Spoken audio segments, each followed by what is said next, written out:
Hi everyone, I am Saumya from stock से। चलो बिना किसी देरी से स्टार्ट करते हैं आज का पहला न्यूज। सेबी ने मैंडेट किया है कि अब से सिक्योरिटीज मार्केट का सारे रिस्ट्रिक्शन एंटिटीज को 1600 सीरीज वाले फोन नंबर्स के यूज करना होगा। इससे इन्वेस्टर को असली और रजिस्टर्ड कॉल आइडेंटिफाई करने में हेल्प मिलेगा।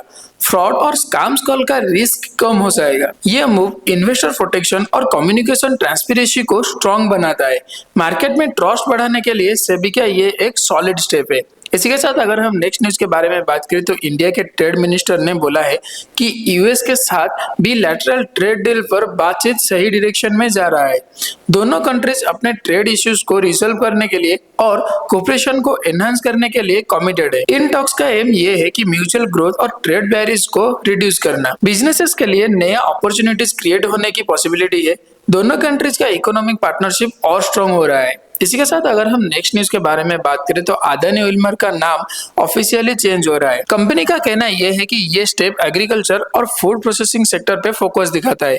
कोर बिजनेसेस ऑपरेशन में कोई भी चेंजेस नहीं होगा। रीब्रांडिंग में उनका एग्री चेन में वैल्यू एडिशन और भी ज्यादा स्ट्रॉन्ग होगा। कंपनी का एम ये है कि इंडियन एग्री इंडस्ट्री में अपना पोजीशन और बेटर बनाया जाए। इसी के साथ अगर हम नेक्स्ट न्यूज के बारे में बात करें तो बीपीसीएल और सेम्ब्रोक ने एक जॉइंट वेंचर बनाया है जिसका फोकस है कि इंडिया के लो कार्बन फ्यूचर पर काम करना।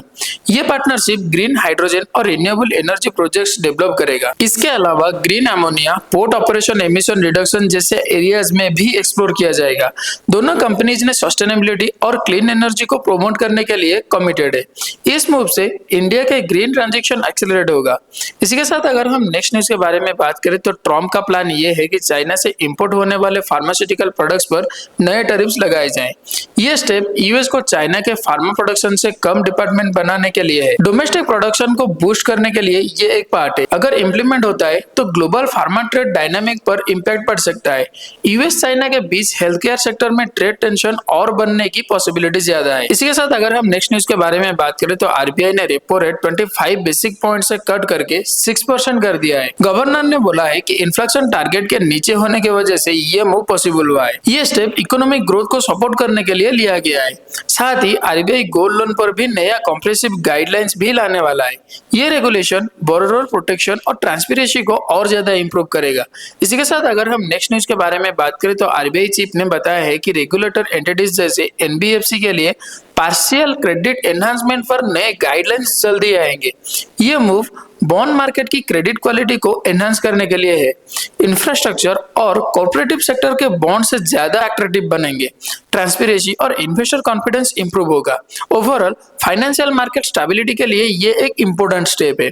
इसी के साथ अगर हम नेक्स्ट न्यूज के बारे में बात करें तो गोल्ड लोन सेक्टर के लिए रिलीफ की बात है, क्योंकि आरबीआई चीफ ने ये क्लैरिफाई किया है कि गोल्ड लोन रूल्स टाइटन करने का कोई भी प्लान नहीं है। मुथूट जैसे मेजर प्लेयर्स के लिए ये पॉजिटिव न्यूज है। उन्होंने बोला है कि आरबीआई ने फाइनेंशियल इंक्लूजन पर क्रेडिट एक्सेसिबिलिटी को सपोर्ट करता है। रूरल और सेमी अर्बन एरियाज में gold loans important role play करता है। रेगुलेशन का बैलेंस मेंटेन करते हुए सेक्टर ग्रो भी करेगा। इसी के साथ अगर हम नेक्स्ट न्यूज के बारे में बात करें तो चाइना ने गैडोलियम सेल्स रेस्ट्रिक्शंस के बाद ब्लू जेट हेल्थकेयर के स्टॉक्स फॉल हुआ है, लेकिन इंडस्ट्री सोर्सेस ने क्लैरिफाई किया है कि ब्लू जेट का अभी भी कोई भी डायरेक्शन एक्सपोजर नहीं हुआ है। क्वार्टर 4 से उन्होंने एक केमिकल इंटरमीडिएट एक्सपोर्ट करना स्टार्ट किया है जो Europe based partner gadolinium based product बनाने में यूज करता है। कंपनी ने एनालिस्ट मीट में बोला है कि प्रोडक्ट अभी नियर टर्म में सिग्निफिकेंट नहीं है।